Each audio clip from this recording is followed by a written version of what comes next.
Bonjour à tous. Aujourd'hui, plongeons ensemble dans un moment clé de l'histoire contemporaine.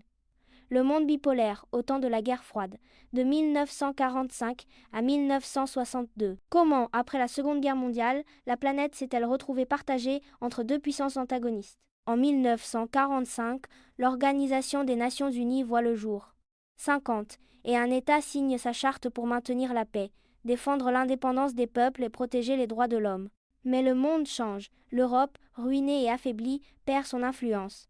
Les États-Unis deviennent la première puissance économique et financière, seul détenteur de l'arme atomique jusqu'en 1949. L'URSS, auréolée de prestige après sa victoire contre le nazisme, étend son influence en Europe. En 1947, la rupture est consommée.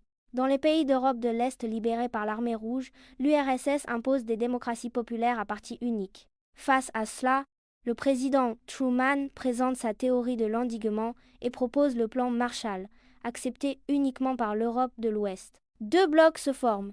À l'Ouest, les États-Unis et l'Europe occidentale créent l'OSCE pour gérer l'aide Marshall et l'OTAN pour leur défense militaire. À l'Est, l'URSS et les démocraties populaires se regroupent dans le CAEM et en 1955 dans le pacte de Varsovie.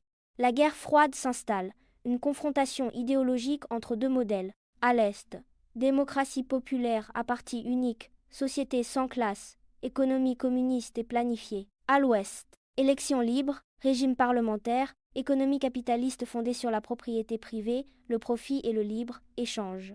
La rivalité prend aussi la forme d'un conflit de puissance autour de la question allemande. L'Allemagne et Berlin sont divisés en 4 zones. En 1948, Staline bloque les quartiers occidentaux de Berlin.